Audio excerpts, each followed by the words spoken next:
ማዕረጉን ራሳችሁ መዘርዘር ትችላላችሁ።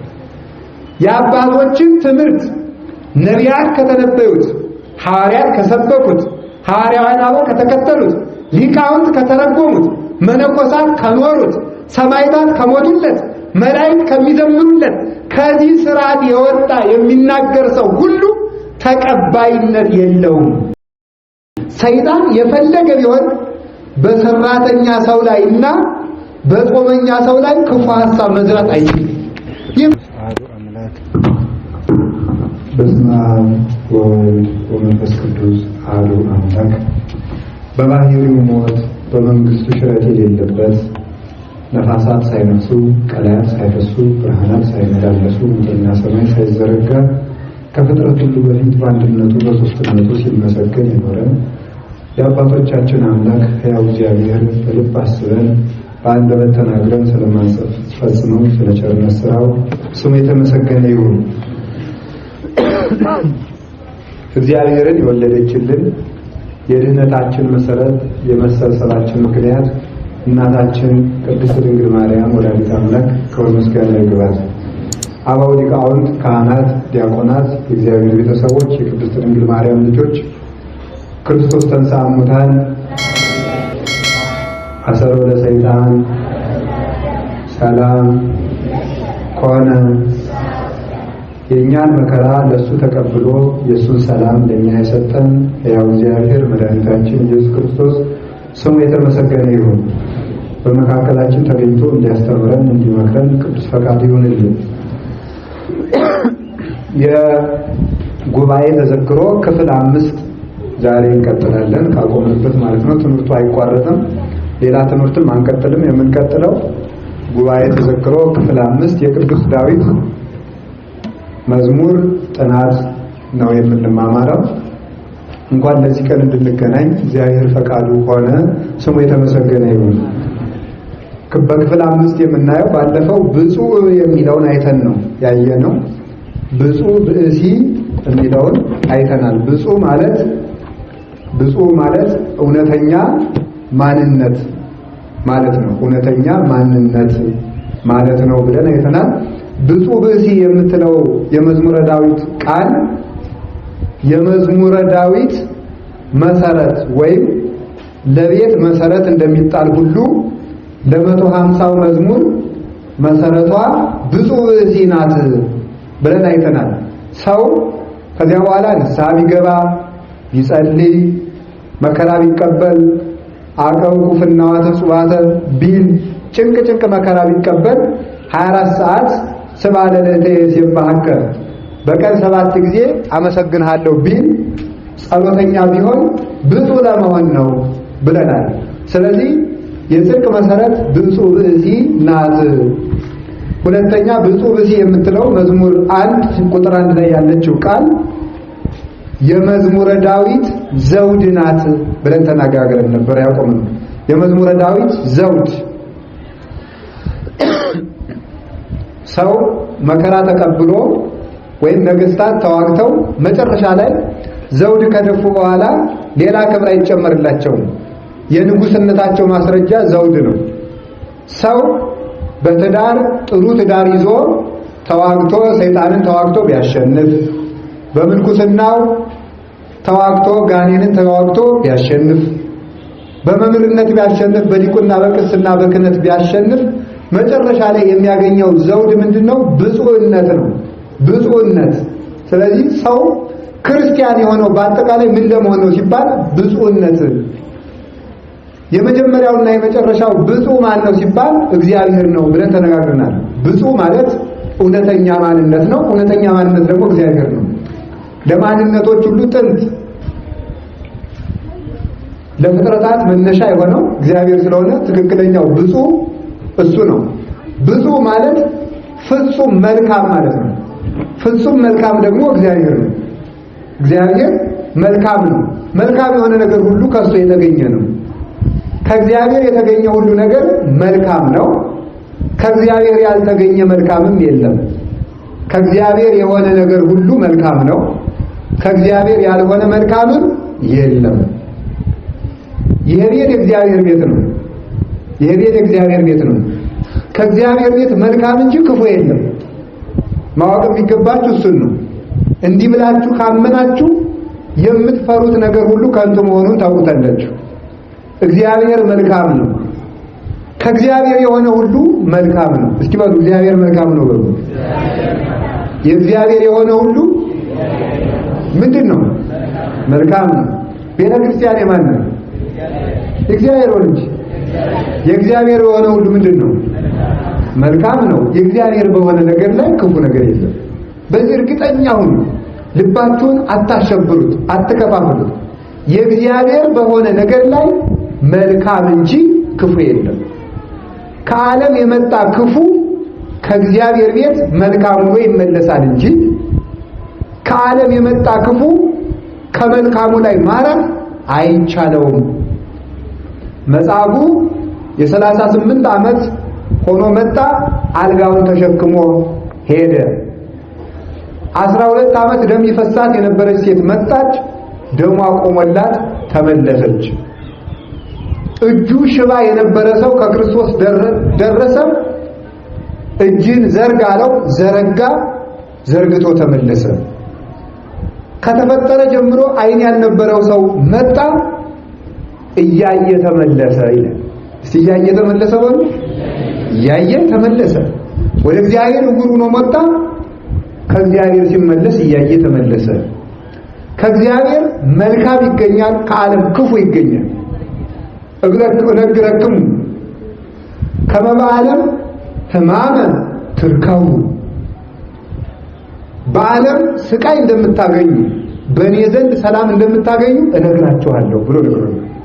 ከዓለም ስቃይ ይዘን እንመጣለን፣ ከእግዚአብሔር ሰላም አግኝተን እንመለሳለን። በእግዚአብሔር ነገር ላይ መልካም እንጂ ክፉ የለም። ክፉ ሁሉ ከሰይጣን ነው ወይም ከሰይጣን አበጋዞች ነው። መልካም ሁሉ ከእግዚአብሔር ነው። ጤንነት መልካም ነው፣ ከመልካሙ እግዚአብሔር ይገኛል። ሕይወት መልካም ነው፣ ከመልካሙ እግዚአብሔር ይገኛል። ከእግዚአብሔር ቤት መልካም እንጂ ክፉ ይዘን እንዳንሄድ እግዚአብሔር ይጠብቀን። ስለዚህ ብፁዕነት ማለት መልካምነት ነው። ዛሬ ደግሞ ሶስቱን ነገሮች እናያለን። ዘይወረን፣ ዘይቆመንና ዘይነበረን ማለት ነው። ያልሄደ ያልቆመና ያልተቀመጠ የሚሉትን ብፁዕ ብእሲን አይተናል። ብፁዕ ማለት የሚለውን ባለፈው አይተናል በክፍል 4። ዛሬ በክፍል 5 የምናየው ያልሄደ በሉ፣ ቀጥሉ፣ ያልቆመ በሉ እንጂ ሌላስ ያልተቀመጠ ምንድነው? ብፁዕ በሉ እንጂ። በምኖች መንገድ ያልሄደ ብፁዕ ብእሲ ዘይሆረ በምክረ ረሲዓን ወዘኢቆመ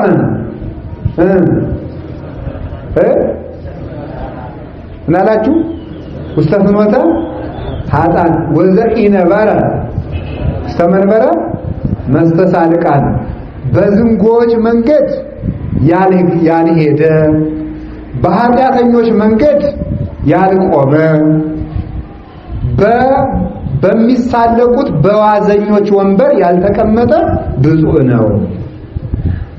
ዘዳይሙ ሕገ እግዚአብሔር ስምረቱ በክፍል 6 የምናየው ነው። አሁን ዛሬ የምናያት በክፎች መንገድ ያልሄደ፣ በክፎች በዝንጎች መንገድ ያልሄደ፣ በክፎች መንገድ ያልቆመ፣ በመስተሳልቃን በሚሳለቁ በዋዘኞች ወንበር ያልተቀመጠ ብፁዕ ነው። ብፁዕ እንድንሆን እግዚአብሔር ይፍቀድልን።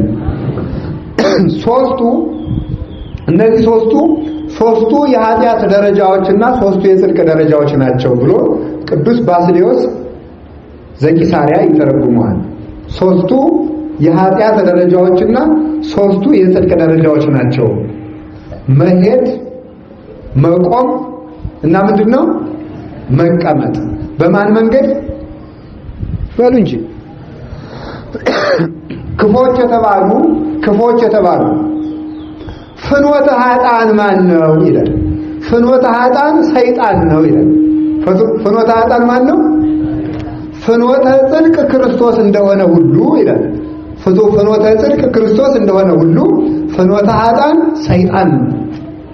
ፍኖተ ኃጥአን የኃጥአን መንገዳቸው፣ የዝንጎች የክፎች መንገዳቸው የተባለው ሰይጣን ነው። ኢየሱስ ክርስቶስ ለስም አጠራሩ ክብር ምስጋና ይግባውና አነ ውእቱ ፍኖተ ጽድቅ ወሕይወት፣ እኔ እውነት መንገድ ነኝ እውነት ነኝ ሕይወት ነኝ ብሎ ተናግሯል። እኔ መንገድ ነኝ እውነት ነኝ ሕይወት ነኝ ብሎ ተናግሯል።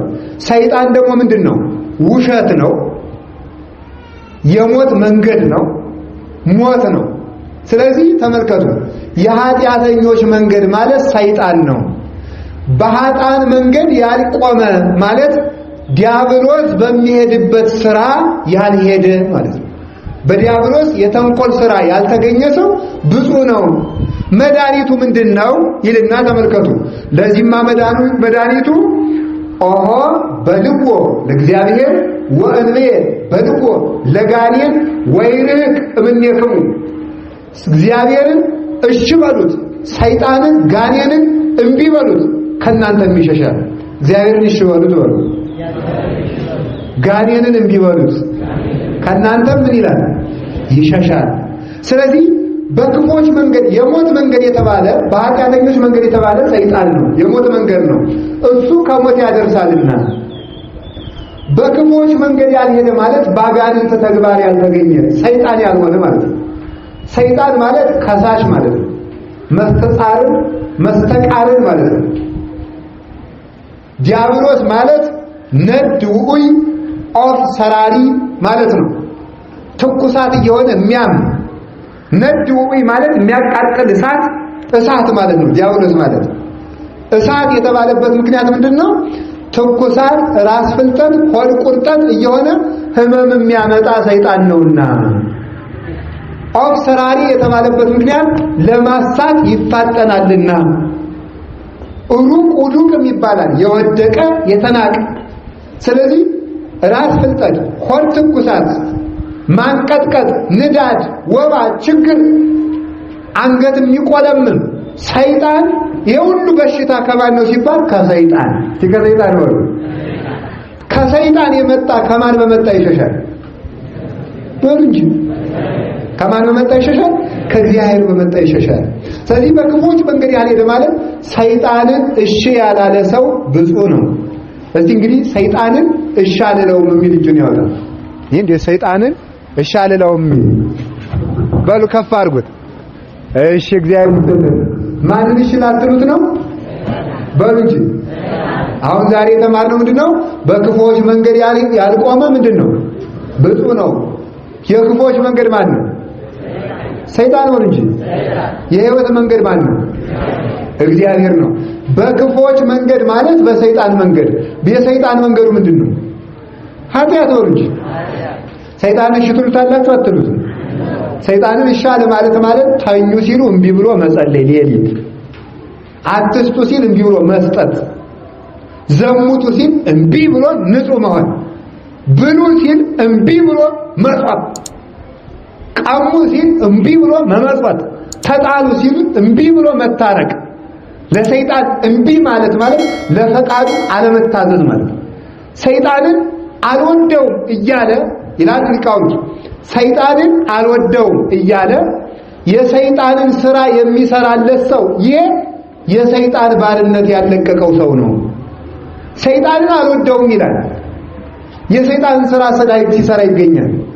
እግዚአብሔርን እወደዋለሁ እያለ የእግዚአብሔርን ስራ የማይሰራ የእግዚአብሔር ጠላት እንደሆነ፣ ሰይጣንን አልወደውም እያለ የሰይጣንን ስራ የሚሰራ የሰይጣን ባሪያ መሆኑ አልቀረም ብሎ ይናገራሉ። ኩሉ ዘአምራ ገቢሮታ ለሰናይቱ ይገብራ ኃጢአተ ተከውኖ፣ በጎ ማድረግን የሚያውቃት አውቆ ግን የማይሰራት በደለኛ ነው ይላል። በጎ ነገርን ያውቃል አውቆ ግን የማይሰራት ለእግዚአብሔር አመፀኛ ነው። በአፉ ተመልከቱ፣ በአፉ እግዚአብሔርን እያመለከ በተግባሩ የሰይጣን የሆነ ሰው እሱ የሰይጣን ነው። በዚህ መንገድ ያልሄደ ሰው በዚህ መንገድ ያልሄደ ሰው እሱ ንዑድ ክቡር ነው ይላል። እንዴት አድርጎ ነው ሰይጣን የሚወርሰው ሲባል በምን በማለት ነው? የመጀመሪያው ምንድነው? መሄድ፣ ቀጥሎ መቆም፣ ቀጥሎ መቀመጥ። መሄድ የመጀመሪያው መሄድ ነው። መሄድ ምንድነው? እነዚህ ምን ይባላሉ? ክፉ ሐሳብን መቀበል። የመጀመሪያው መሄድ ማለት ክፉ ሐሳብን መቀበል። አንደኛው ክፉ ሐሳብን መቀበል። ሁለተኛ ክፉ ሐሳብን ወስኖ መስራት። ሶስተኛ ክፉ ሐሳብን ለሌሎች ማስተማር። እንደዚህ ያላደረገ ሰው ብፁዕ ነው ማለት ነው።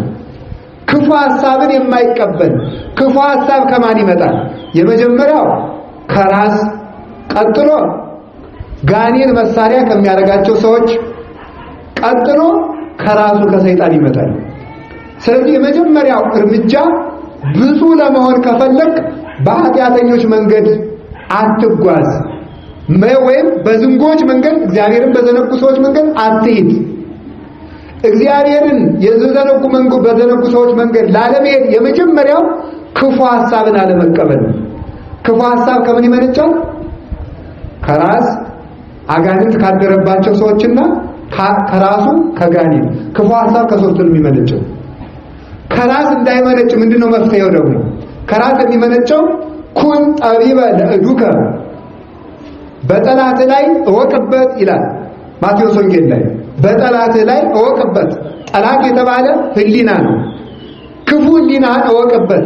ክፉ ህሊና ከምን ይመጣል ሲባል ከረፍትና ከመብላት ከመጠጣት። ክፉ ህሊና ከረፍት ከመብላት ከመጠጣት።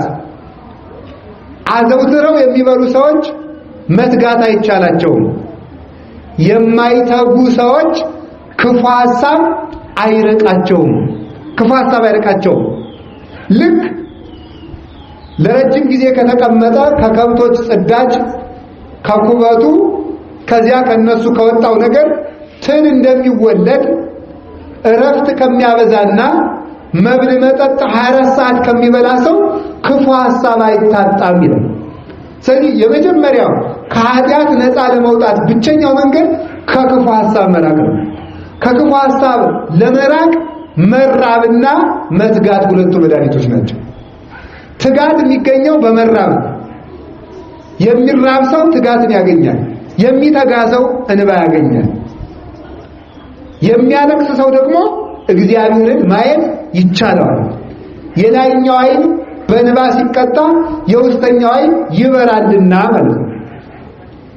አቁሩ አዕይንቲክሙ ተብሎ ስሙ ወለይትረአያ፣ ዓይናችሁን ዝጉ፣ ጆሮአችሁን አደንቁሩ፣ ከመታይምሩ ፈቃዶ ለኢየሱስ ክርስቶስ ወኩሎ ምስጢረ መድኃኒትክሙ። እግዚአብሔር የሚወደውን ነገር ማወቅ የምትፈልጉ ከሆነ እግዚአብሔር የሚወደውን ነገር ለማወቅ ዓይናችሁ የሚያየውን ነገር አትከተሉት፣ ጆሮአችሁ የሚሰማውን ነገር አትመኑት። አፋዊ ጆሮአችሁን አፋዊ ነገር ከመስማት ስትከለክሉት፣ አፋዊ ዓይናችሁን አፋዊ ነገር ከማየት ስትከለክሉት፣ ወኩሎ የክርስቶስን ፈቃድ ታውቃላችሁ። ወኩሎ ምስጢረ መድኃኒትክሙ፣ የምትድኑበትን አምስቱን አዕማደ ምስጢራት ታውቃላችሁ። ወኩሎ ምስጢረ መድኃኒትክሙ፣ አምስቱን አዕማደ ምስጢርን አምኖ በሚሰሩት ምግባር የሚደረስባቸውን የአስሩን ማዕረጋት ምስጢር ታውቃላችሁ። ስለዚህ ሰማያዊ ምስጢር እንዲገለጥላችሁ የውጨኛውን ዓይናችሁን ምድራዊ ነገር ከማየት ከልክሉ፣ የውጨኛውን ጆሮአችሁን ለምድራዊ ነገር የተከፈተ አድርጋችሁ አትፍቀዱለት ብሎ እግዚአብሔር ይህንን አዝዟል። ስለዚህ የመጀመሪያው መብል መጠጥ የኃጢአት ምንጭ ነው። መብል መጠጥና እረፍት፣ ጸሎቱ ይቅርታ፣ ስጋሁ ለጸዋሚ ኢይትካህሎ ከመ ይኑም ኩላ ሌሊተ ይላል። ተመልከቱ መጽሐፈ መነኮሳት። የጾመኛ ሰው ሰውነት ሌሊቱን ሙሉ ተኝታ ማደር አይቻላትም። የጾመኛ ሰው ሰውነት ሌሊቱን ሙሉ ተኝታ ማደር አይቻላትም። ስለዚህ የሌሊት ትጋት ማግኘት ከፈለግ ምግብ መቀነስ ነው። ምግብ ከቀነስክ እረፍት አይበዛብህም። እረፍት ካላበዛ ክፉ ሐሳብ አይመላለስብህም። ከሰዓት ላይ ተህዋስያን በቀረቡ ጊዜ ትንኙ፣ ቢራቢሮ፣ ርር፣ ኩምትር፣ ቅጥል እያለ እንደሚወድቁት እንደሚረግፉት ሁሉ በእግዚአብሔር ፍቅር እየተቃጠለ ከሚተጋ ሰው አጋንንት ክፉ ሐሳብን ማስጠጋት አይቻላቸውም። ክፉ ሐሳባት እንደ ምሽግ ሆነው ክፉ ሐሳቦችን ፍላጻውን ሰይጣን ሲወረውር እንደ ምሽግ እየተራፋተና ሆዳመረ ይመልሱ ሐሳባቸው ናቸው ማለት። ስለዚህ መጀመሪያ ተራዳብና ሆዳም የተባለ ነው። መጀመሪያ ክፉ ሐሳብ ሽሽ ክፉ ሐሳብን ሰይጣን ካታለቀ ቢሆን ልተግብረው ወደ ማለኛ ሰው ላይና በክፉ ሐሳብ ላይ በጣም ሐሳብ መዝራት አይችልም የፈለገ ቢሆን ማለት ነው። ስለዚህ ሁለቱን ነው ከራስ በምን ወርቅ መራ ምን ፋሲካ ቢሆን ምን ቢሆን ቆየት ተብላችሁ እስከ 7 ቆየት መብላትን አስለምዱ ለሰውነታችሁ። ስትራቡ ተተጋላችሁ፣ ስትተጉ ሰይጣን እየተቃጠለ ይጠፋል። ስለዚህ ከክፉ ሐሳብ ሽሽ። ከዚያ ከበላ ከጠጣ ተተጋለ። ቀጥሎ ዓይንን መከልከል፣ ጆሮን መከልከል፣ አፍንጫን መከልከል፣ እጅን መከልከል፣ አፍን መከልከል። አምስቱን ስትከለክሉ ከክፉ ሐሳብ መጠበቅ ይቻላል ማለት ነው። እጅን ክፉ ከመዳሰስ፣ ዓይንን ክፉ ከማየት፣ ጆሮን ክፉ ከመስማት፣ አፍን ክፉ ከመናገር። እነዚህ በሩ ከተዘጋ ሰይጣን የሚገባበት በር ሊያገኝ አይቻለውም። ስለዚህ አሁን ዘንድሮ መቼስ ዘመን ያሳየው ይላል አይደል? ዘንድሮ ወረርሽኝ መጥቶ ስንት ስብከት ተሰበከ። ሕዝቤ ሆይ ወደ ቤት ግባ፣ ደጅህን ምን በል ተብሎ ተሰብኳል? ዝጋ በሉ እንጂ። ሕዝቤ ሆይ ወደ ቤት ግባ የተባለ ቤት የተባሉ ልብ ነው። እስኪ ልብ በሉ እንጂ ልብ በል ይላል ገበሬ። እስኪ ልብ በሉ። ልብ ቤት የተባለ ምንድነው? ልብ። ሕዝቤ ሆይ ወደ ቤት ግባ ማለት ሕዝቤ ሆይ ወደ ልብ ተመለስ ነው። ወደ ምን ተመለስ ነው? ወደ ልብ ተመለስ። አብዷል እኮ ሰው። ባለትዳሩ መብድ ነው፣ ወጣቱ መብድ ነው። እኛ መብድ ማበድ ዝም ብሎ ጨርሶ ተያይዞ። እባካችሁ አትበዱ። ወደ ልባችሁ ተመለሱና ሞታችሁን አስቡ፣ የሰማይ ቤታችሁን አስቡ፣ እግዚአብሔርን አስቡ። በመከራ ጊዜ ወደ ቤት ግባ ማለት ወደ ልብ ተመልሰ የሰማይ ቤትህን አስብ፣ እግዚአብሔርን አስብ፣ ሞትህን አስብ ማለት ነው። የበደልከውን በደል እመወ ዘወድቀ ውስተ ኃጢአት ይርሳ እስመ ዘይትረሳ። በኃጢአት የወደቀ ቢኖር አይርሳ፣ የማይረሳ ነውና። የማይረሳ ነውና ኃጢአትህን አትርሳው። አንተ ካስታወስከው እግዚአብሔር ይረሳልሃል፣ አንተ ከረሳኸው እግዚአብሔር ያስታውስብሃል። ስለዚህ አስቀድመህ ኃጢአትህን አስብ፣ ወደ ልብ ተመለስ፣ እግዚአብሔር ከየት እንዳመጣ አስብ፣ ዘመኑ ወዴት እየሆነ እንደሆነ አስብ። የባይታዊው መብዛት፣ የበቃው ሰው መብዛት፣ የቅዱሱ መብዛት፣ የትንቢት ተናጋሪው መብዛት፣ የንጉሱ መብዛት፣ ነገሩ በዛ። የሐሳዊ በዚሁ መብዛት፣ በቅጭላችሁ ግን በዛ። የሊቁ መብዛት መጻሕፍት አላሉ ወደ ልባችሁ ተመለሱ ነው እንጂ ሕዝቤ ሆይ ወደ ቤት ግባ ማለት ከቤቱ ቁጭ በል የሚል መጽሐፍ የለም። እኔ አልተማርኩም፣ ከተገኘ አንገቴ። እንደዚህ ብሎ የሚተረጉም ሊቅ ካለ አልተማርንም፣ በአራቱ ጉባኤያት ትምህርት ቤት አልተተረጎመልንም፣ ሊቃውንት አላስተማሩም። እየተማርነውና እንዴ ያየነውን እንመሰክራለን፣ የሰማነውን እንነገራለን የሚለው መጽሐፍ የተማርነው ይሄ ነው። ለውጭ ባስተምራችሁ ሊቃውንቱ ያወጡኛል፣ ልጄ ከመምህር አልተማርከው ከመጽሐፍ አላገኘው ይሉናል እኮ እንደ አርዮስን እኮ ለእስክንድር ተፍጻጽ ቤተ ሰማዕት ቅዱስ ጴጥሮስ እንዲህ ያልከው ልጄ ከመምህር አልተማርከው ከመጽሐፍ አላገኘው። እስኪ በሉላችሁ ከመምህር አልተማርከው በሉ፣ ከመጽሐፍ አላገኘው። እንዲህ ያለ ሰው ውጉዝ ነው። ስለዚህ ሕዝቤ ሆይ ወደ ቤት ግባ ማለት ወደ ልብ ተመለስ። እስኪ ወደ ልብ በሉ። ደጅህን ዝጋ ማለት ሕዋሳትህን ተቆጣጠር ነው። ምን ተቆጣጠር ነው? ሕዋሳትህን ተቆጣጠር። በዓይን ክፉ እያየ ነው ይህንን ኃጢአት ያስገባው፣ ይህን ደዌ ያስገባው። ዓይንን መልስ። በጆሮ የሚቆረቆረው የረከሰ ነገር አቁም። በአፉ የምትናገረው የረከሰ ነገር፣ የምትበላውን የረከሰ ነገር፣ ያለ ጊዜ መብላት ግን፣ ክፉ መናገር ግን፣ ነገር መስራት ግን፣ ማንሾካሾክ ግን፣ መራገም ግን፣ መሳደብ ግን፣ ሐሰት መናገር ግን፣ መዋሸትን አቁም። አፍህን ዝጋ፣ ጆሮን ዝጋ፣ ዓይንን ዝጋ። እጅህን በሰው ላይ አትቀስር። ያልተፈቀደልህን አታንሳ፣ ክፉ ነገር አታድርግ፣ ነፍስ አትግደል፣ እነዚህን በሮችን ዝጋ። ኧረ በመምህር አምላክ በእውነቱ የተማርነው እኛ ይሄን ነው። ማቴዎስ 6 ላይ ጌታ አለ አንተ ግን ስትጸልይ ወደ ቤት ግባ ደጅህን ዝጋ ያለው ሊቃውንት የተረጎሙትን ሕዋሳትህን ሰብስበህ ጸልይ ብለው ነው የተረጎሙት። አንተ ግን ስትጸልይ ወደ ቤት ግባ፣ ወደ ልቡና ተመለስ፣ ደጅህን ዝጋ፣ ሕዋሳትህን ሰብስበህ ጸልይ። ወዲያና ወዲህ አታባክን። ስትጸልይ ሰው ቢጠራ አቤት አትበል። በምትጸልይ ጊዜ የበቃ ሰው እንኳን ቢመጣ የሰይጣን መልእክተኛ ነውና አቤት አትበለው። ጸሎትን አቋርጠህ ሐሳብህን አታባክን። ሰው ባለፈ ቁጥር ዘወር አትበል።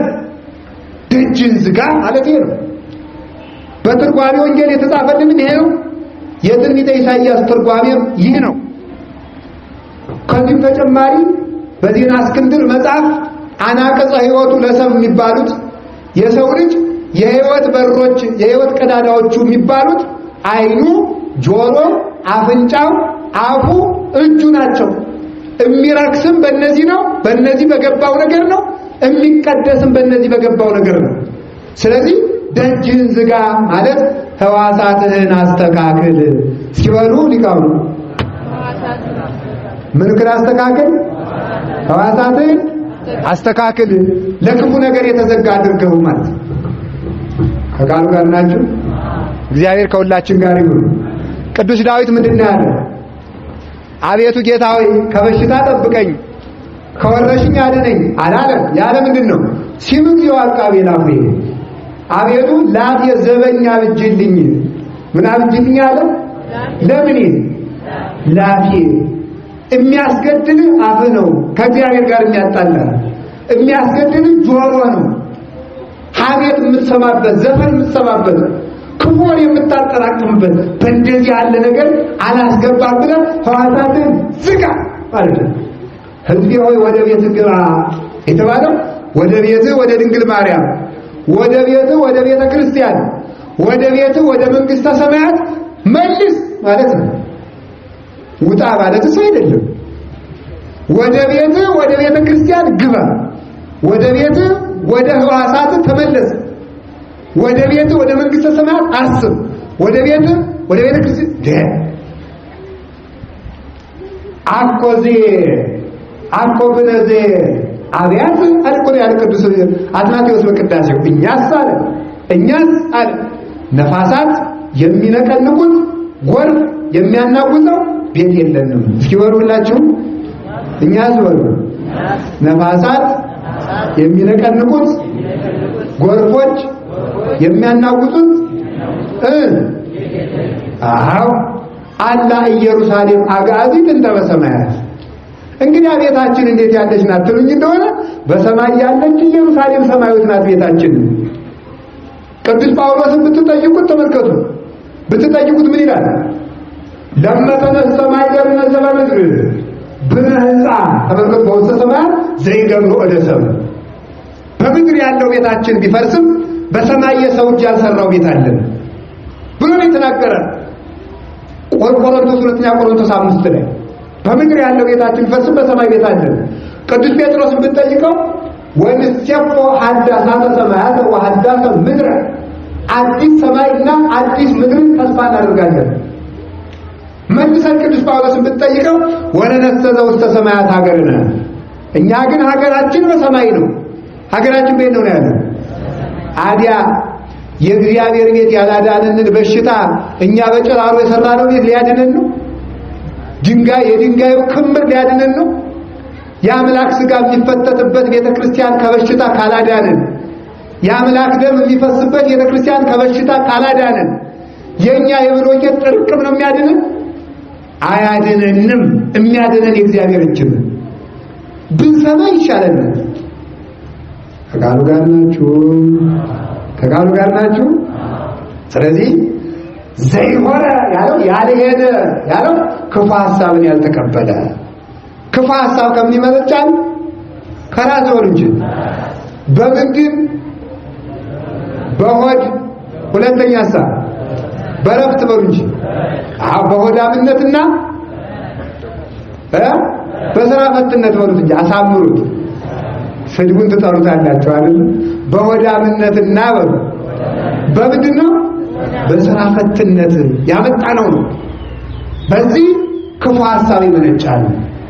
ያንን ክፉ ሐሳብ ምን ይላል? አክብሮ ይቀበለዋል ይላል። አክብሮ ይቀበለዋል። ውሃ ከሌለበት ትል የለም፣ አሳም የለም።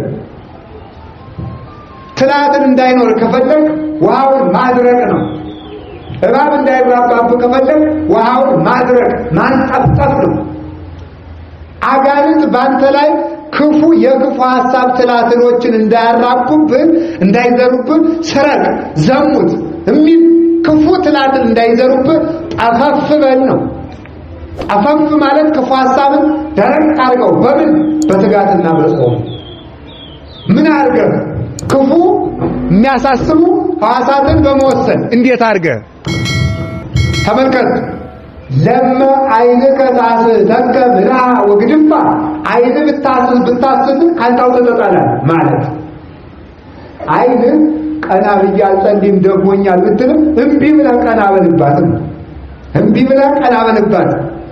ወለማ እዴከ ዘይማ ታስሕተከ እዴከ ዘይማ ምትራ ወግድፋ ቀኝ እጅ ብታስት ካንተ ቆርጠጣላል ማለት እጅ አልመጸውትም ብትል እምቢ ብለህ ተጠባት። ተመልከቱ። እግር ብታስት ካንተ ቆርጠጣላል ማለት በመጥረቢያ ነው አይደለም። አልቆም ያጸልይም ብትል እምቢ ብለህ ቆምባት። እምቢ ብለህ ቆምና ጸልይባት። ብትቆረጥምም ብታቅመደምድም ሳታፋትል ቀጥ ብለህ ቆመህ ጸልይባት። እንዲህ ስታረግ ሐዋሳትን ስትዘጋ ብፁዕ ብእሲ የተባለውን ታገኛለህ። ብፁዕ ብእሲ ዘየሆነ በምክረ ርስያን ከቃሉ ጋር ናችሁ። ክፉ ሐሳብ እሱ ነው። ሁለተኛ ከምን ይመነጫል? ከባልንጀራ አጋንንት ካደረባቸው ሰዎች። አጋንንት በማን ያድራል? በነገሥታት ያድራል። አጋንንት ሲያስይወሙ ለመሳፍንት ይላሉ አባቶቻችን። አጋንንት ባለስልጣናትን ይመግባሉ ይላል። ማለት ምን ማለት ነው? ጉቦ እያሰጡ ያበሏቸዋል ነው። በነገሥታት ያድራሉ። በክፉ ነገሥታት በክፉ ባለስልጣናት ሃይማኖት በሌላቸው ያድራል። በመናፍቃን አድረው ክፉ ሐሳብ ያመነጫሉ። እሱ ብቻ አይደለም፣ ወዳጆቻችን ተጠቅመው ክፉ ሐሳብ ያመነጫሉ አጋንንት። ለዚህ ነው ሲራክ ከሚመክሩ ሰዎች ተጠንቀቅ የሚለው። ከማን ተጠንቀቅ አለ? ከሚመክሩ ሰዎች። ወዳጅ መስለው ጥፋትን የሚመክሩ አሉ። ለምሳሌ የኢዮብ ሚስት በቂ ናት። ምን አለችው? እንደው እግዚአብሔር ይመስገን እግዚአብሔር ይመስገን የምትል ከዚህ በላይ ምን ሊያደርግልህ ነው? ስደባውና ሙት በሉኝ። ኧረ በሞት የተናገሩ እግዚአብሔር ስደባውና መሞታችን ላይ ቀር እያመሰገነው ብንሞት አይሻልም? ዲዮጋይ ድረስ እኮ ነው ባርኮ ወሙት። የሞኝ ምክር ይኸው እንደዚህ ነው። እግዚአብሔርን በሞት የእግዚአብሔርን ስደብና ሙት በሉ በሉ እንጂ ተሰድባላችሁ። ይኸው እንደዚያ እኮ ነው። ሞቱን አይቀር ከእግዚአብሔር ተለይተን የምንሞት ምን ወጣን? ከእግዚአብሔር ጋር ሆነን እንሞታለን እንጂ አልሞት ያመስል እሞት ሞትሰ በእንተ ክርስቶስ የአብይም ሁሉ ሞት። ከሞት የሚያመልጥ የለም። ለክርስቶስ ብሎ የሞቱት ሞት ግን ከሞት የተሻለ ሞት ነው። ትልቅ ሞት ነው። ሞት ሰናይት። እንዲያውም አባቶቻችን ቅዱስ ጳውሎስ ገላትያ መልእክቱ ላይ ምዕራፍ 1 ቁጥር 17 ላይ ያስተማረውን ሲተረጉሙ እኔ አለ ወምድረ ሰለስቱ ዓመት አረጉ ኢየሩሳሌም ራእይ ወደ ኬፋ ይላል። 3 ዓመት ተቀምጬ ኬፋን ላይ ወጣው። ኬፋ ያለው ቅዱስ ጴጥሮስን ነው። ኬፋን ለማየት ወጣው። ተመልከቱ። ወነበርኩ ምስለ ኬፋ 15 ተመልከቱ ዕለታት ይላል ቅዱስ ጳውሎስ። ከ3 ዓመት በኋላ ጴጥሮስን ለማየት ወጣው አለና ከጴጥሮስ ጋር 15 ቀን ቆይቼ መጣሁ ይላል። ስንት ቀን ነው? 15 ቆይ 20 ቀን ቆይ። ለኛ ምን ያደርግልናል? ጥቅሙ ምንድነው? ኬፋ የተባለ አለት ነው። አለት የተባለ ክርስቶስ ነው። ክርስቶስም ሃይማኖት ነው። ከ3 ዓመት በኋላ ኬፋን ለማየት ወጣው ማለት ስጋዬን ንጹህ አድርጌ ነፍሴን ንጹህ አድርጌ ልቤን ንጹህ አድርጌ ሃይማኖቴን ተረዳሁት ማለት ነው። ስጋዬን ንጹህ አድርጌ ወርዚ ነፍሴን ንጹህ አድርጌ ልቡናዬን ንጹህ አድርጌ ምንን ተረዳሁት? ሃይማኖቴን ተረዳሁት። 15 ቀን ከጴጥሮስ ጋር ቆየው አለ። ምን ማለት ነው? በሃይማኖቴ እስከ 10 ማዕርጋት እስከ 5 ተውላጣት ደረስኩበት ማለት ነው ይላሉ ሊቃውንት። 10 ማዕርጋት በሉ እስከ 5 ተውላጣት በሉ እስቲ ተውላጣት 10 ማዕርጋት አለ ቅድስና እግዚአብሔር እስከ ማየት የሚደርሱበት ከ10 ማዕርጋት 5 ተውላጣት አለ። በሃይማኖቴ እስከ 10 ማዕርጋት ከ5 ተውላጣት 5ቱ ተውላጣት ውስጥ አንዱ ይባላል ሞት ሰናይ ይባላል። እስኪ ሞት ሰናይ በሉ። አዎ ከ5ቱ ከ15ቱ ሰው በሃይማኖቱ ከሚያገኛቸው በጎ ነገሮች አንዱ ያማረ ሞት ነው። እስቲ ያማረ ሞት በሉ። ያማረ ሞት ማለት ምን ማለት ነው ቢባል ለክርስቶስ ብሎ መሞት። ስለ ክርስቶስ ብሎ መሞት በሉ። ለክርስቶስ ብሎ መሞት ከሞት ይበልጣል። በጎ ሞት ነው።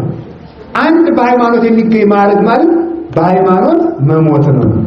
በሃይማኖታችን እንድንሞት እግዚአብሔር ይርዳን። በክፉ ሰዎች ያድራል፣ በወዳጆቻችን ያድራል። የበቃ ሰው መስሎም ይገለጣል፣ መነኩሴ መስሎም ይገለጣል፣ ሽማግሌ መስሎም ይገለጣል። አንድ መነኩሴ ነበረ። አንድ ባይታዊ ሲጸልይ ሰይጣን የበለጠ ጢሙ ረዘም ያለ ሽማግሌ ባይታዊ መስሎ ተገለጠለት። ኋላ እኔ በቅቼ አጽናናው ጎብኘው ብሎ ልኮኝ ነው እግዚአብሔር አለ። አባቴ እኔን ለመጎብኘት ከመጡማ ይነሱና እንጸልይ አለው። ማን ነው ያኛው?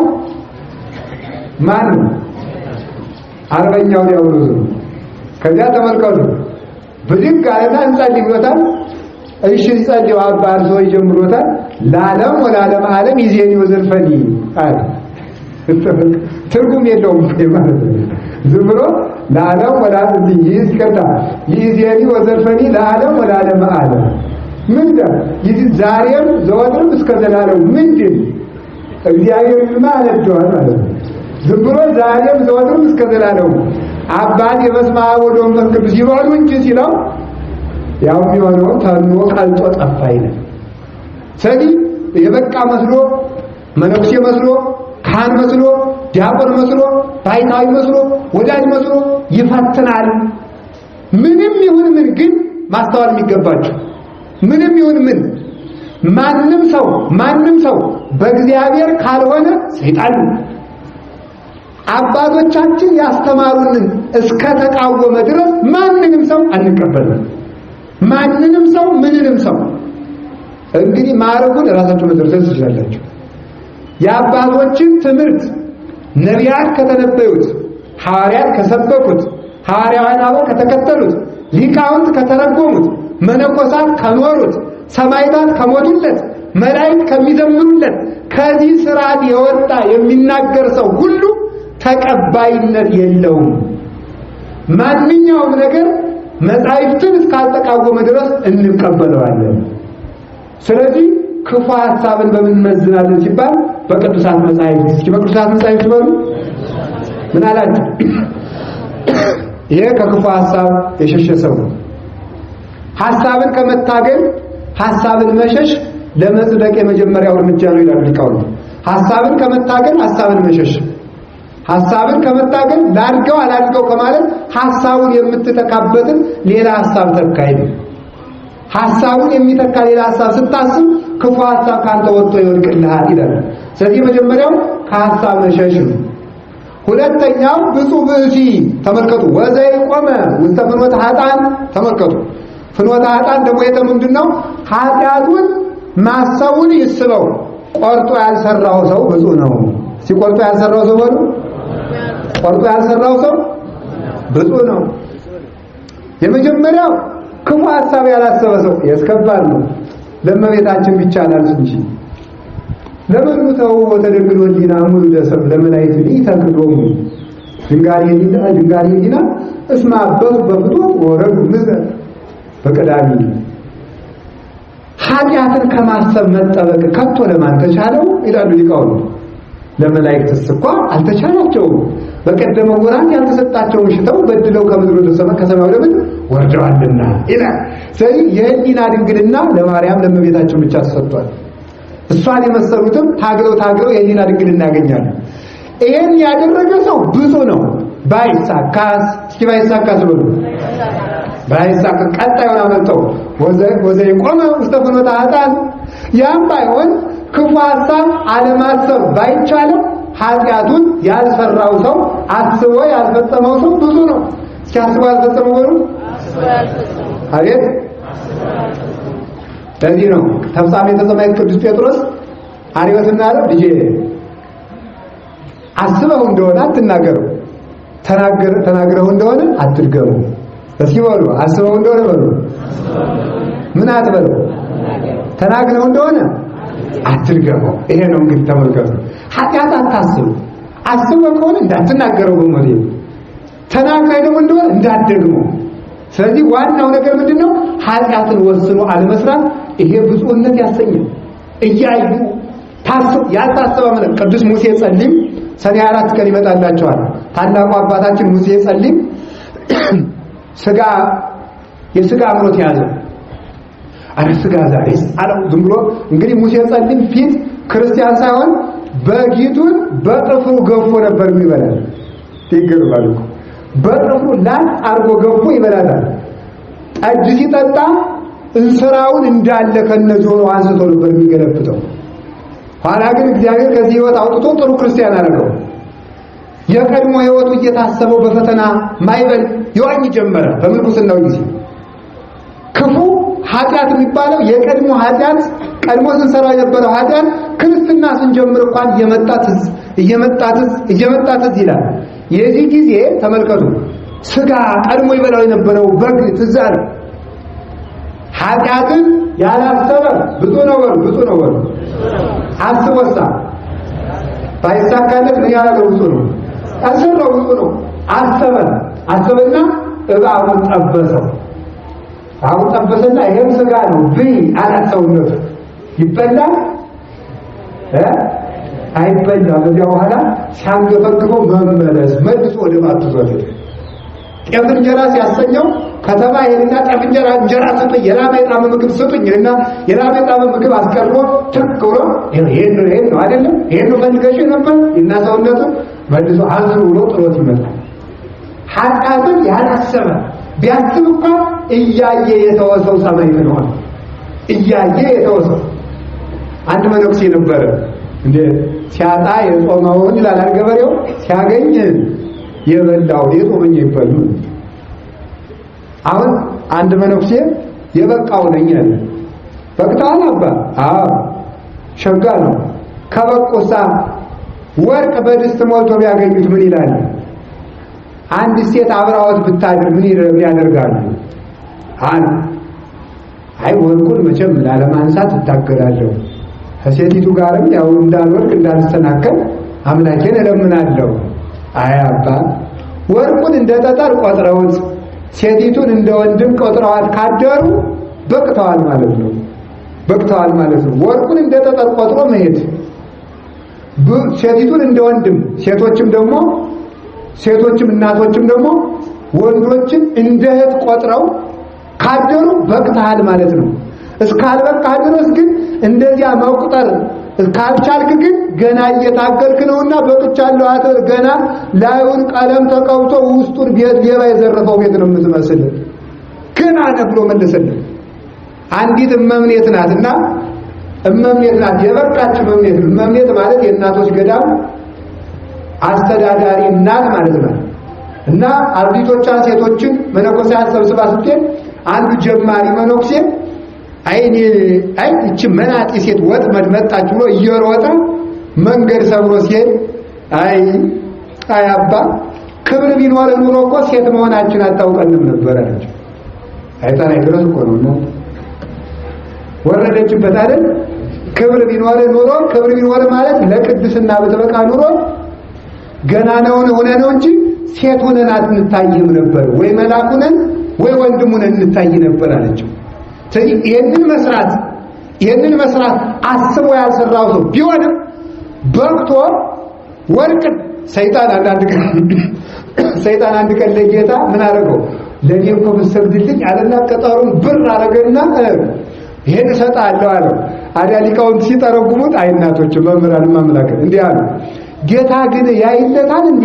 አይ ለሱ ያየልኝ መስሎት ነው እንጂ ጌታስ በቅጠልነቱ ነው የሚያየው። በምንነቱ ነው የሚያየው? በቅጠልነቱ። ሰይጣን ግን ብር አድርጎ አየልኝ መስሎ ሞኝ። እኔ ሞኝ መስለኝ ነበረ። ጌታ ግን በቅጠልነቱ ነው የሚያየው። ስለዚህ ቅዱሳን ሲበቁ ወርቅ ምንድነው? ድንጋይ ነው አይደለም? የድንጋይ አካል እኮ ነው። ድንጋይ ነው። ብልጭልጭ ድንጋይ ነው። ብልጭልጭ ድንጋይ አለ፣ ነጭ ድንጋይ አለ፣ ጥቁር ድንጋይ አለ። ያ ወርቅ ብልጭልጭ ድንጋይ ነው። ስለዚህ ወርቅን በወርቅነቱ ክብር ሳይሆን በድንጋይነቱ የሚያዩት የሴትን ውበት በተመለከቱ ጊዜ አፈር ናት፣ ውሃ ናት፣ ነፋስ ናት፣ እሳት ናት ብለው የሚያስቡ እሳት እንደው እዚያ ለቤት ይነዳል፣ አፈር እንደው እዚህ ላይ ፈስፈናል፣ ነፋስ እንደው በዚህ ሽው እያለልህ ነው፣ እሳት እንደሆነ በዚህ እየነደድልህ ነው፣ ውሃ እንደሆነ በዚህ ታች እየፈሰሰልህ ነው። ሰው ማለት ደግሞ የዚህ ጥርቅም ነው። ምን ከሰው ጋር ኃጢአት መስራት ያታግላል ብሎ ሰውን በጥንተ ተፈጥሮ የሚያይ ማለት ነው። ወንዱንም ሴቶቹ እንዲያርገው ሲያዩት የምን ይባላል? ብቃት ይባላል። ለዚህ ባይበቃም ግን የሚታገል ሰው ደምና ደም ተመልከቱ፣ ደም እስከ ማፍሰስ ድረስ ሰውነቱን ታግሎ የሚያሸንፍ ሰው ብፁዕ ነው። እስኪ ብፁዕ ነው በሉ እንጂ ብፁዕ ነው። በዓለም ላይ ትልቁ ሰው ማለት ራሱን የሚያሸንፍ ሰው፣ ራሱን ያሸንፍ ሰው ብፁዕ ነው። ሶስተኛ አሁን ባይሳካስ እኮ እያለ ነው የመጣ መጀመሪያ ማሰቢያት ኃጢአት ለዋለ ማሰብ የቻለ ሰው ብዙ ነው። ቀጥሎ አስቦ ያልፈጸመው ሰው ብዙ ነው። ሶስተኛው ምን ያላለ ያልተቀመጠ ነው። መጀመሪያ ሄዶ ምን አለ? ቆመ። አንደኛው ተጃጅ ያደረገ መጀመሪያ የዲያብሎስን ክፉ ሐሳብ ምን አደረገው? አሰበው ምን አደረገው? ሰራው እንጂ ከዚያ በኋላ ያንን ህይወት አድርጎ ሲኖር ምን አለ? ተቀመጠ። ስለዚህ ቢያንስ ሲሆን ኃጢአት ባላሰበ፣ ኃጢአት ባያስብ ደግሞ ማሰብ ባይሆንለት ባልሰራው፣ ቢሰራውም ቢሆን ደግሞ በኃጢአቱ ተዘብዝፎ ያልኖረ ሰው ምንድነው? ንዑድ ክቡር ነው። ኃጢአትን ተጸይፋት የወጣ ሰው ብፁዕ ነው። ኃጢአትን የተጸየፋት ሰው እስከ ወበው አይጽምቴ እንዳለ ቅዱስ ዳዊት ጌታዬ ኢየሱስ ክርስቶስ አጥንቶቼም ተበላሹ ሸተቱ እግዚአብሔር ሆይ ብሎ ቅዱስ ዳዊት እንደተናገረ ኃጢአቱን ሲጸየፋት አጥንቶቼም ሸተቱ ተበላሹ እስኪ ድረስ ኃጢአቱ ያስጠላችሁ ሰው ብፁዕ ነው። ኃጢአትን እንድንጠላ እግዚአብሔር ይርዳን። አሜን በሉ። እንግዲህ ክፉ አለማሰብ ችላችኋል አልቻላችሁም? ተናገሩ ህይወታችሁን። ክፉ አስባችሁ አታውቁም? በሉ እንጂ። በጣም ጥሩ። ሰርታችሁትሳ? የመጨረሻው ግን እንደው አታሉት። የመጨረሻው መቀመጥ ማለት ነው ብሎ ኃጢአቱን መቅረት። ቢያንስ የመጨረሻው የቀረልን ሰው ብዙ ነው። ግድ የለም። አያችሁ እግዚአብሔር ቸርነት እንዴት አድርጎ በደረጃ እንደገለጸው ኃጢአት ማሰብ ባይሆንለት ያልሰራው ሰው ቢሰራው እንኳን ቶሎ ፈጥኖ የተነሳ ሰው አፈፍ ተንተንኩ ለወዲቆ እግዚአብሔር አምላክ ያንሳኒ፣ እኔ ተንገዳግቼ ነበር እግዚአብሔር አፈፍ አድርጎ አነሳኝ ብሎ ከኃጢአቱ ቶሎ አፈፍ ብሎ በንስሐ የተነሳ ሰው እሱም ቢሆን ብፁዕ ነው አለ። ግድ የለም ብትመለስ ብትወድቅም ተነስተህ ብትመጣም ደግሞ በዚህም ብፁዕነት ታገኛለህ። አይ እግዚአብሔር ቸርነት አትስሩ አለ ባይሆንልን፣ አታስቡ አለ ባይሆንልን፣ አትስሩ አለ ባይሆንልን፣ ሰርታችሁም ቢሆን ምራችኋለሁ አለ። በዚህ እንኳን የተመለሰ ሰው ብፁዕ ነው። አዲያ ንስሐ ገብተን ብፁዕ ከተባለ እንጨነቃችሁ። ስለዚህ ምን አለ? ብፁዓን ለተሃርከሎም ኃጢአቶም። ተመልከቱ፣ ብፁዓን ለተሃርከሎም ኃጢአቶም ወለለ ያሐሰበሎም ጀጋዮም ብፁዕ ዘይወለው ወለቱ ኃጢአቱ። እግዚአብሔር ኃጢአቱን ያልቆጠረበት ሰው፣ በደሉ የተተወለት ሰው፣ በንስሐ የቀረለት ሰው ብፁዕ ንዑድ ክቡር ነው። ስለዚህ አንድ ብፁዕነት ይሄ ነው። ከቃሉ ጋር ናችሁ? እግዚአብሔር ከሁላችን ጋር ይሁን። ሁለተኛ ሶስቱ የኃጢአት ደረጃዎች የሚባሉት ብፁዕ ዘይሆረ በምክረ ረሲዓን፣ እግዚአብሔርን የዘነጉ ሰዎች በትምህርታቸው ያላታለሉት ሰው ብፁዕ ነው።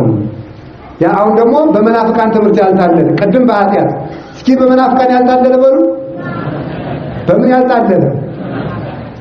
እንዳትታለሉ ትምህርት ሊኖራችሁ ይገባል። ትምህርት ካላችሁ ማንም ያልታላችሁ።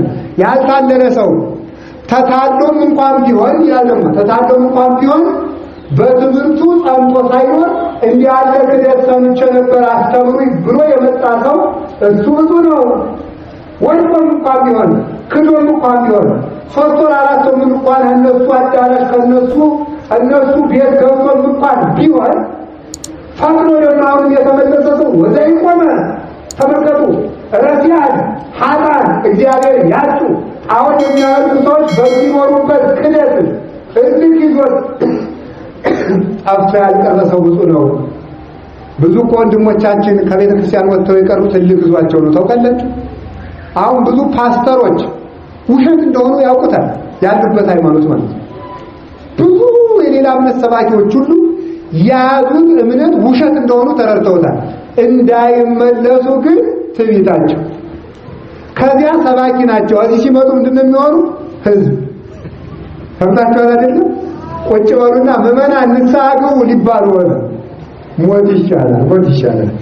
እዚህ ስፈውስ ኑር የዚያች አላረገውም ብሎ በትዕቢት እንደ ዲያብሎስ እናታችን ክርስቶስ ሰምራ ዲያብሎስ ናላሳክ ብትለው ማነው ሊነግርሽ የተቀመጥኩበት ቢጠራኝ እንዳለው ትዕቢታቸው እንዳይመለሱ አደረጋቸው። ወንድሜ ሆይ በሰው ክደት እንዳትታለል ተጠበቅ፣ ተማር። ተታለም ከሆነ ልኩን ተውና በዚያ ጸንታ አትኑር። ይሄም እንኳን ቢያቅት ደግሞ አረ እንደውም ቢብለ ክደም ከሆነ ደግሞ አንድኛ ጥምቀታቸውን ጥምቀት አድርገህ የእነሱን ሃይማኖት ተቀብለህ ከመፋይታቸው ተሳትፈህ ለጣዖቱ ሰግደህ እንኳን ቢሆን ወዛይነ በለ በዚያው ያልቀረሰው ብዙ ነው። እስኪ በዚያው ያልቀረሰው ብዙ ነው። በዚያው ያልቀረሰው ብዙ ነው። አሁንም ቢሆንና ክርስቶስ ይቀበላል። ጌታችን መድኃኒታችን ኢየሱስ ክርስቶስ ለስም አጠራሩ ከምስጋና ይግባውና በምድር ላይ ሲኖር ስንት ሙታን ያስነሳው? እደግል ሴት ነሽ ወይ እንዲያው አሳድግ ሶስት እንዲያው ማመላክ ይስድ ያሳድግ ለክብር ያውቃው እግዚአብሔር አሜን ወንጂ ሶስት ነው። እውነቱን እኮ ነው እያችሁ እግዚአብሔር ከኛ ጋር ለመሆኑ እኮ ምስክሩ ነው። እንግዲህ አሳየን። አሁን የሊመቸ ተምሮ ነው ሶስት እንዲያው ማመላክ አራት ሊል ይችላል፣ ሁለት ሊል ይችላል። እውነቱን ነው ሶስት ለስላሴ ይጠብቁት። አሜን ወሩ ከዓይነ ሞት ይሰውረው፣ ለክህነት ያብቃው፣ ቅዱስ ልጅ ያድርግልን። ለእኛም የእሱ አምላክ የእኛንም ልቡና ይክፈትልን። ያችሁ ሲያናግር ሶስት እንዲሁ ባዛኝ ከልብ ነው ገርሞኝ ሶስት ነው። ከቃሉ ጋር ናችሁ። እግዚአብሔር ከሁላችን ጋር ይሁን። ሶስት ሙታን ነው። በደንብ ስሙ። አንደኛው አንዲቱ ልጅ ሕፃን ናት። ሁለተኛው ጎረምሳ ነው። ሶስተኛው ጎልማሳ። ያዙ። አንዲቱ ምንድን ናት? ሁለተኛው ጎረምሳ በልጅ፣ ሶስተኛው ጎልማሳ። ሕፃኒቱ ከእናቷ ቤት ነው የተነሳች። እናቷ ቤት ልትቀበር ሳትሄድ፣ ጎረምሳው ደግሞ ሊቀበር ሲሄድ ከመንገድ፣ ጎልማሳው አልዓዛር ደግሞ ከተቀበረ በኋላ። አያችሁ ሶስት ደረጃ። ምንድን ነው? ከምን ያልኳችሁ? ከቤት ውስጥ፣ ከመንገድ፣ ከተቀበረ በኋላ። አሁን ተመልከቱ፣ አስተውሏት። ይህች ብላት ምስጢር ናት። ከቤት ውስጥ የተነሳው የሚባለው ከቤተ እግዚአብሔር እየኖረ የሞተው መነኩሴ ነው ግን ኃጢአተኛ ሌባ፣ ቄስ ነው ግን ኃጢአተኛ ሌባ፣ ቆራቢ ነኝ ባለትዳር ነኝ ይላል ግን ሌባ፣ ሞላጫ፣ አጭበርባሪ፣ ካዲ የሆነው አብዮት ውስጥ የሞተ አብን የሞተ ነው። አብዮት ውስጥ የሞተ አብዮት ውስጥ። ቀጥሎ ደግሞ ምን የሞተ ነው? አመንገድ ምን ቀርቶታል? መቀበር የቀረው። እስቲ መቀበር የቀረው ነው። ይሄ ደግሞ እናቴ ወጣቱ ነው። ወጣቱ ዝም ብሎ ክደት ሲቀረው በቀር ኃጢአቱን ሁሉ የሚያደርግ ነው። የሰማዩን ማን አየው? አትጃጃል። ሆዴ ሙላ ደረቴ ይቅና 24 ሰዓት የሚበላው፣ ጾም ሲሉት ሽማ ይለው የሚዞረው፣ ጸልይ ሲሉት አታጋኑ አታካብዱ የሚል እንዲህ ያለው ምን ይባላል? መቀበር የቀረው ምን የቀረው ነው?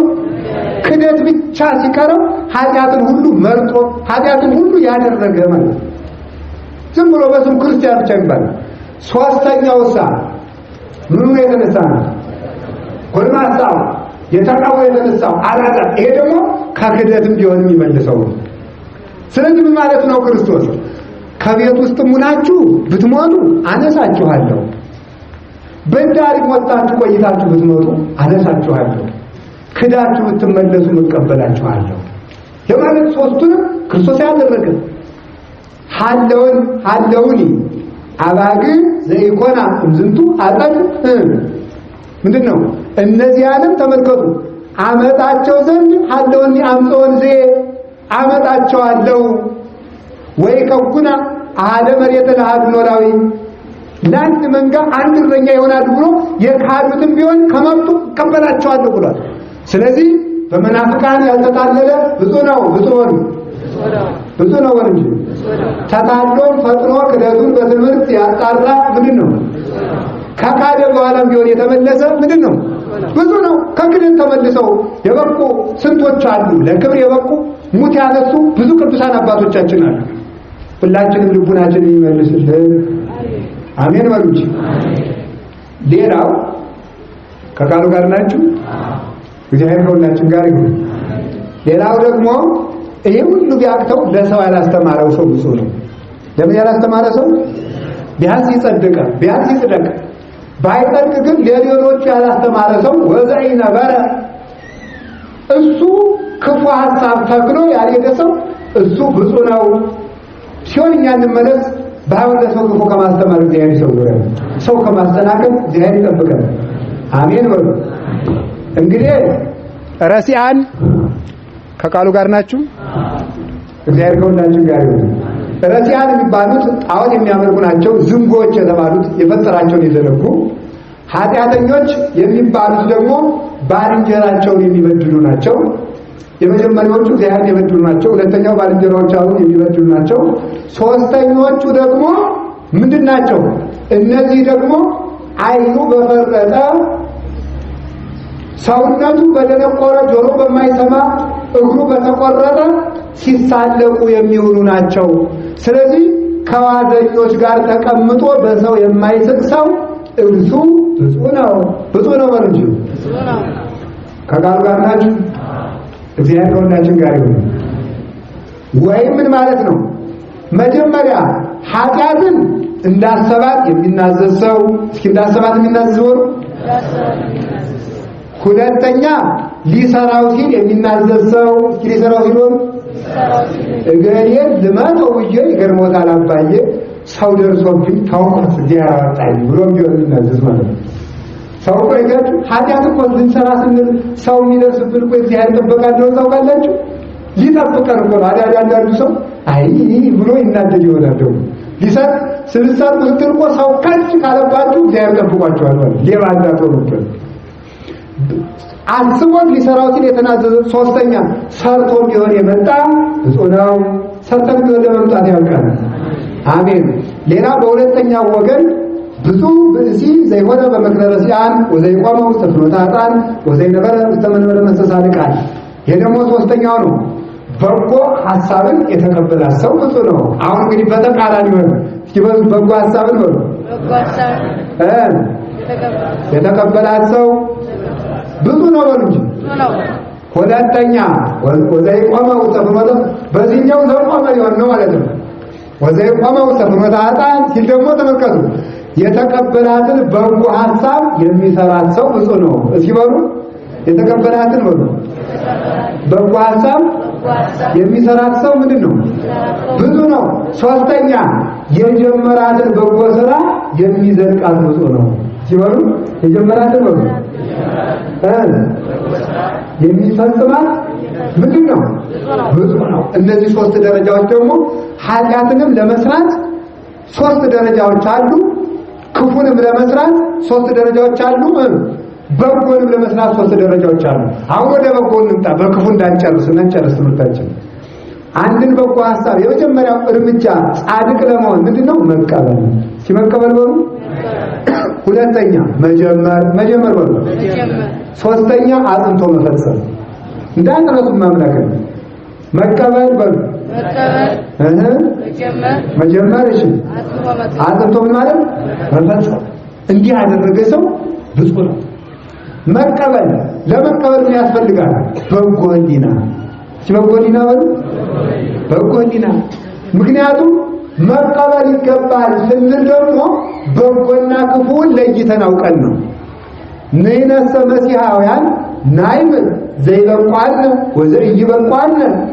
የተወደዳችሁ እግዚአብሔርን የምትወዱት ይልቁንም እግዚአብሔር አብዝቶ የሚወዳችሁ ክርስቲያኖች እኛ ክርስቶሳውያን ከሌሎች የምንለየው ክፉና ደግን ለይተን በማወቃችን ነው ይላል ቅዱስ ዮሐንስ አፈወርቅ በድርሳኑ። እዚህ እግዚአብሔርን የምትወዱት በዚህ ይልቁንም እግዚአብሔር የሚወዳችሁ የተወደዳችሁ ክርስቲያኖች ሆይ እኛ ክርስቶሳውያን ከሌሎች የምንለየው ክፉና ደግን ለይተን በማወቃችን ነው። መጀመሪያ ክፉና ደጉን ለይተህ እወቅ። ደግ እንደሆነ ለይተህ ያወቅከውን ነገር ተቀበለው። የተቀበልከውን ነገር ጀምረው። የጀመርከውን ነገር ሰራ በል እንጂ። እሺ ዳዊት መጸለይ መድገም ጥሩ ነው አይደለም? እዚህ ጥሩ ነው የሚል በደንብ አውጡ። እሺ ተቀበላችሁታል? በጣም ጥሩ። ጀምራችኋል? እስቲ የጀመረ እንዴ እግዚአብሔር ይስጣችሁ በእውነቱ። እሺ እናንተ ያልጀመረሽ ተቀብሎ ዳዊት ጥሩ ነው ብሎ ያልጀመረ እናንተ ጀምሩት። ስትጀምሩት ምን ትሆናላችሁ? ብዙ ትብዙ ሆኑ። አዎ የጀመራችሁት ብዙ ናችሁ። እንዳትቆሩ የጀመራችሁት ብዙ ናችሁ። ያልጀመራችሁት ስትጀምሩ ብዙ። እሺ ብዙ ሆናችሁ በጣም ጥሩ። ጀምሮ ደግሞ ተመልከቱ። የተቀበለው ብዙ ነው። እስኪ የተቀበላችሁ የዳዊት መልካም ሸካል ያላችሁት ማለት ነው። በቃ እናንተ በቃ አንድ ብዙ አላችሁ። ይሄንን ወደ መጀመር ያደረሳችሁ የጀመራችሁት ደግሞ ወረተኛ ሕሊና ሳትይዙ ከዘለቃችሁት ብዙ ነው። ተመልከቱ። ጅምሩን የጨረሰ ሰው ብዙ ነው። ዳዊትም ጀምሯል። ብዙ ሰው ድርሳነ ሚካኤል የደረሰ ብዙ ነው። ይሄ መዝገበ ጸሎት የሚባል ጸሎት አለ አንድ ቁና የሚሆን ያም ጀምሮ ብዙ ነው። ሳሳ ያለ ነጠላ ያደርግና ሰው በዚያ አንግቶ ሲሄድ እንደው ለግርማ ሞገሱ እኮ ነው የሚያደርጉት እንጂ አይደግሞ። ለግርማ ሞገሱ ያንን ያደርግና ያንን ያደርገዋል። ያንንም የጀመረ ብዙ ነው። ሰንበት ተማሪነትን የጀመረ ብዙ ነው። ማህበርን የጀመረ ብዙ ነው። መመጽወት የጀመረ ብዙ ነው። መቁረብ የጀመረ ብዙ ነው። መጸለይ የጀመረ ብዙ ነው። ምንኩስናን የጀመረ ብዙ ነው። ዲቁናን የጀመረ ብዙ ነው። ቅስናን የጀመረ ብዙ ነው። ዘማሪነትን የጀመረ ብዙ ነው። ስብከትን የጀመረ ብዙ ነው። ትርጓሜን የጀመረ ብዙ ነው። ቤትውናን የጀመረ ብዙ ነው። ጵጵስናንም የጀመረ ብዙ ነው።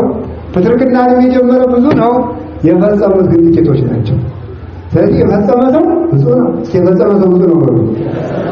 የፈጸመ ሰው ምንድን ነው? እኛንም እንድንፈጽም እግዚአብሔር ይርዳል። የእግዚአብሔር ቤተሰቦች አንድ ነገር ልንገራችሁ መልሼ ሌላ እንዳይመስላችሁ። ይሄን ነው ምንጊዜም እውነት እንደሆነ ቤተክርስቲያን የነገረቻችሁን ነገር ፈጥናችሁ ተቀበሉት በሙሉ ልብ። የተቀበላችሁትን ነገር ፈጥናችሁ ጀምሩት። የጀመራችሁትን ነገር አሳጥንቁ ፈጽሙት። እንዲህ አድርጋችሁ እንደሆነ ሰይጣን ውጊያ የሚጀምራችሁ መቼ ይመስላችኋል? አንድን ነገር በመጀመራችሁ አንደኛ ከቃሉ ጋር ናችሁ። ሰይጣን የሚዋጋው በዚሁ ሶስት በጎ እንዳለ በዚሁ ሶስቱን ነው የሚዋጋ። መጀመሪያ እንዳንቀበል ያጠራጥራል። መዝገሙንማ ስንት ዓመት ደግሜ ነበር አይደል ነው ያሰኛል። እንዳንቀበል ከተቀበልነው በኋላ ደግሞ ሐሳቡን ብቻ እያደነቅ ዳዊት እኮ መድገም ለካ እንዲህ ያለ ነው በስመ ወልድ መንፈስ ቅዱስ ብሎ ጉች እንደ ግንድ ማለት ነው። እንዳንጀምረው ማድነቅ ብቻ ማለት ነው። ሁለተኛ ደግሞ ከጀመርን በኋላ ምን ያደርገናል? ደግሞ እንዳንጨርሰው አቁም ይላል። ገና 3 መዝሙር ከማንበባችን ደጃዝማችነት ግራዝማችነት ሹመት የሚጠብቀን የሀገሪቱ ጠቅላይ ሚኒስትር በ5 ደቂቃ ውስጥ እንደምንሾም ያስመስሎ ውረዱ ያስብላል። ስንወርድ እኮ ምንም የለም የሚያወጋ ሰው ብቻ ነው።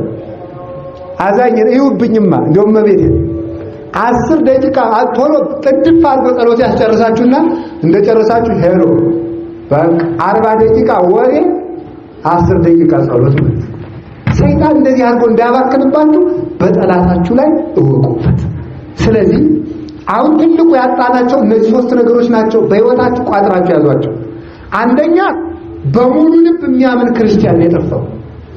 እያዛመደ ከእውቀቱ ጋር እያዛመደ ነው የሚከተል። ምሳሌ ኩላሊት በሽታ ታውቃላችሁ።